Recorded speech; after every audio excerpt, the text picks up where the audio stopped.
Sangari, hello. Another great question. Why write and try to get my work out there if the chances of it being optioned or even read is extremely slim in the real world? Well, that's a good question. I got the answer to that. Oh, okay. Because you're right. It may never get read. It may not be or it might not be optioned. It might not get out. But what I've learned through tons of failure and a couple of kind of successes is to embrace the process. And not only embrace the process, just realize that you're a writer. So you wake up every day as a writer. And someone asked me, they're like, oh, how do you get your inspiration? I'm like, inspiration, what? No, I just write. I have a routine. I have these 3 structural things that I do, and then I get to my work, and and I do it every day. And the beauty of that is the process. So nobody can take the process of writing away from you. So you just keep crafting story. And even when good things happen, like when we had our premiere of Confessions of a Teenage Jesus Jerk, and I got to do Q&A, and it was such an uplifting point. And then the next day I was depressed, and I was like, well, that's the end of that. But I learned a valuable lesson there. No, it's not the end of that. It's tomorrow I get to work on the other thing I'm working on, the next thing. So more important than the outcome is the process. And you have to love the process. So if you have to love storytelling. If it's your religion, you're going to show up every day to it. And whether there's an outcome or not. And then like playing the lottery, you got to be in it to win it, right? So in order to have stuff to show people, you have to have a lot of writing to show people that's finished. And you may be put in a good position more often than not where people go, oh, send me what you have. And if you have a lot of stuff because you've been working hard for a long time, you have things to show them. And that's where the doors open. When there's things to show them. I hope that helps your question. But the real world is being at your desk, writing every day, which is such a luxury and a cool thing to do in life. It's my favorite thing to do. So. And you write in coffee shops a lot too, don't you, Tony? Yeah, I do a lot of handwriting in coffee shops. I'm the guy that never brings a laptop. And I also really hate and we're in LA, so I hate writing screenplays in coffee shops. I write novels in coffee shops. And then if I'm working on a screenplay, I'll handwrite the screenplay at a coffee shop on a yellow pad and then bring it home and type it in. That's my own weird quirk. But yeah, I love the longhand, and then I print out, I go home, type it, keyboard it all in, print it all out, then bring the print out the next day. And sometimes the printout gets bigger and bigger and bigger, and before you know it, I have a binder that I'm doing rewrites on. And it's, so whatever project that's happening, early stages is yellow pads, later stages is binder.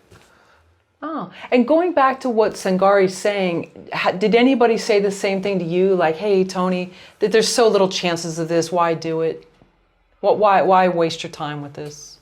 Well, I mean, I kind of grew up in a religion where you weren't supposed to do anything but, preach. So so that's a little weird because I was doing something that was so not what you were supposed to do. So I had to fight through that.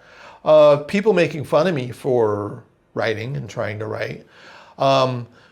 Sometimes that's good because sometimes I feel like people should tease people a little bit to see if the resolve is there. And if you can get past those people going, you can't write. What do you do? What do you think you are? You're writing? You're out of your mind. You can't be a writer. And then you get past them and it's almost like you walked through that first obstacle. You had the conflict. You walked through your own first obstacle and you're like, I'm writing. Laporte, hello from Britain. I'm writing my first TV series. I'm halfway through episode 3 of about 6, and I'm really losing motivation to write. Ooh, that's a good question. How do you self-motivate during moments of self-doubt? Thank you. Yeah, I lose interest too in stuff. That's a great question. I love this question. Mm-hmm. So all this question says to me is you're a writer.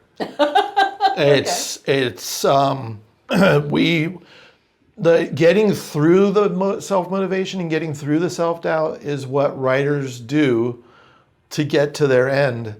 And that's why people find it so hard to write, because you're going to hit that wall. And it's almost like you just got to show up with that self-doubt. One thing I try to do, I'll work on a different project if I'm having a really hard time with a current, like if I'm halfway through a project, I'll do some short little writing thing that may never ever get published, or maybe even write outside of with those characters of something else, just to kind of bring some freshness back to it. And then you got to come back in and just feel like an imposter and feel like there's just no way you're going to do anything right, but you continue to just plug away and ask questions. Well, where does this go here? And I'll even write the questions. I'll just be like, I'll have my characters ask me questions. I'll write their questions down, and then I try to answer them, and that has gotten me out of some stuck places as well. So it's your question just proves you're a writer. So, and prove it even more to get to episode 6 with all that self-doubt and that hard motivation to sit down with it every day. I love that. And sometimes it seems like if things are messy around us, maybe it's time to just kind of like clean them up and then make sure everything is like within its place and we can kind of get a new spark again. I don't know. That's declutter. Right. That's the Marie Kondo in me. There's declutter, and then there's repainting to avoid. Oh, okay. Okay. So then some of it might be avoidance. All right. Maybe I'm giving bad advice. No, you're not. That's actually that is something to shake it up. I would think that's shaking up our environment. Shake up the environment even more and go to a park and write for a while and see if that works. It may not work. Maybe a very bad idea.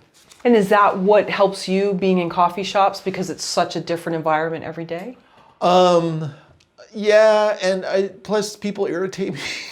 So in coffee shops, I get a little irritated, and then I don't know what it is, and I never really put my finger on the why, but it just, I think I need to be vaguely irritated in order to be self-motivated. Interesting. Which is kind of great in I like that. Society, because you could be irritated with anything. Sure. Especially LA is very crowded. Yeah. V. Martin, hello from Deep South Texas. When did you realize / accept, I like that, accept that you were a writer? Did you have the conflict deciding between the artistic life and being a quote normie? Okay. Well, I have an answer. We actually had this conversation before we started. Yep. Mm-hmm. I have an answer to that question. Great. I used to be a normie. I'm still kind of a normie. I may have said this actually when we interviewed before, but there's a book by Newt Hampsoon called Hunger, and I read that, and I'd been reading for a while, but I'd been working also in like tech and things like that, and also doing like college radio. I was kind of like floundering around. And when I read that, I realized, oh man, I gotta write. And that's when I quit my tech job and started, because the tech job was fun, but it was life consuming. So instead of doing tech, I just went and did temp work and was a file clerk or whatever. So I can just leave it at work and come home and write. And that's when I decided that I'm going to be a writer till the death, and it was a very poor decision, and I should have stayed in tech. Financially, now for my soul, it was everything I needed to do, and so I feel very lucky. And so just see if you need to tell your stories. Not everyone needs to tell their stories. For me, I need to tell my stories. It's urgent when I wake up in the morning that I have stories in progress, and I am so happy that that's my life.